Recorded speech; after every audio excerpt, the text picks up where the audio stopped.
અમદાવાદમાં 31 મે પહેલા પાલતુ શ્વાનનું ઓનલાઈન કરાવો રજીસ્ટ્રેશન, નહીંતર એએમસી પર ઓફિસના નળ ગટર કનેક્શન કાપી જશે.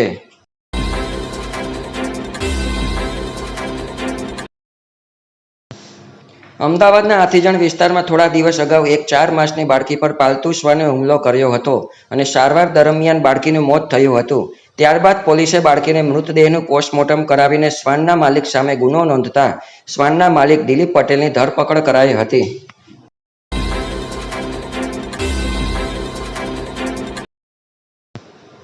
પોલીસની પ્રાથમિક તપાસમાં શ્વાનના માલિક પાલતુ શ્વાનનું મ્યુનિસિપલ કોર્પોરેશનમાં રજીસ્ટ્રેશન કરાવ્યું ન હતું.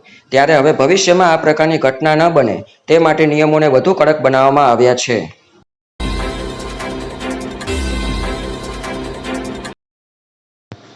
તુર્કીએ પર તવાઈ, 9 એરપોર્ટ પર સેલિબીનો કોન્ટ્રાક્ટ રદ.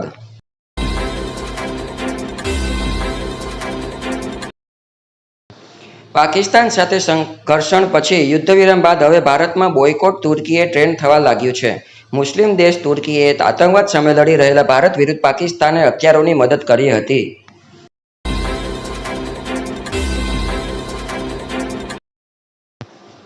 એટલું જ નહીં, ભારત પર તુર્કીના ડ્રોનથી થયેલા હુમલામાં ડ્રોનનું સંચાલન તુર્કીના કેટલાક ઓપરેટર કરી રહ્યા અહેવાલો આવ્યા પછી દેશભરમાં તુર્કીના બહિષ્કારની માંગ ઉઠી હતી.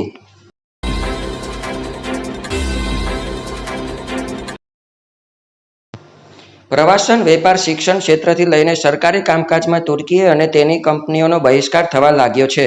જનમાનસની ભાવનાને ધ્યાનમાં રાખીને કેન્દ્ર સરકારે પણ સુરક્ષાના કારણોસર મુંબઈ સહિત દેશના 9 એરપોર્ટ્સનું સંચાલન કરી રહેલી તુર્કીની કંપની સેલેબીનો કોન્ટ્રાક્ટ રદ કરી દીધો છે.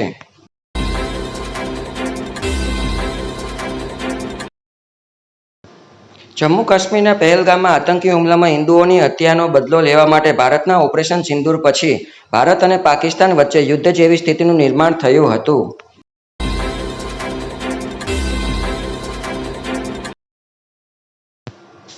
જોકે 4 દિવસ સુધી ચાલેલા ઘર્ષણમાં મુસ્લિમ દેશ તુર્કીએ ખુલીને પાકિસ્તાનના સમર્થનમાં આગળ આવ્યું હતું, જેના પગલે દેશવાસીઓમાં તુર્કી વિરુદ્ધ આક્રોશ છે. દેશવાસીઓની લાગણીને ધ્યાનમાં રાખી કેન્દ્ર સરકારે તુર્કી સામે આકરા પગલાં લીધા છે.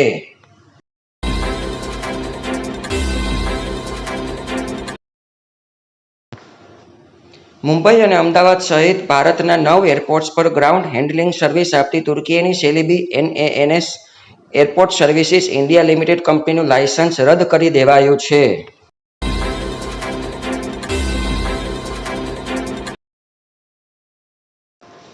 તુર્કીની કંપની સેલિબી મુંબઈ, અમદાવાદ, દિલ્હી, કોચીન, કુન્નુર, બેંગ્લોર, હૈદરાબાદ, ગોવા અને ચેન્નઈ એરપોર્ટ્સ ઉપર ગ્રાઉન્ડ હેન્ડલિંગની કામગીરી સંભાળતી હતી.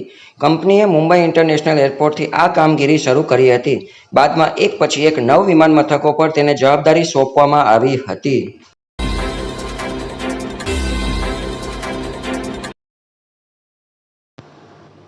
પાકિસ્તાનને ખુલ્લેઆમ ટેકો આપનારા તુર્કીએ સામે ભારતમાં વધતા જતા વિરોધ વચ્ચે આ બાબતની ગંભીર નોંધ લઈને રાષ્ટ્રના હિતમાં તુર્કીની કંપની સિક્યુરિટી ક્લિયરન્સ રદ કરવાનો નિર્ણય લેવાયો છે, એમ નાગરિક ઉડ્ડયન ખાતાના રાજ્ય પ્રધાન મુરલીધર મોહલે એક સોશિયલ મીડિયામાં પોસ્ટ દ્વારા જણાવ્યું હતું.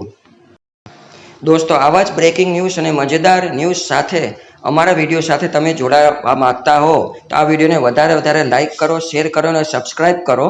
અને મળીએ આવા જ બ્રેકિંગ ન્યૂઝ સાથે નવા વિડીયોમાં. ત્યાં સુધી બાય.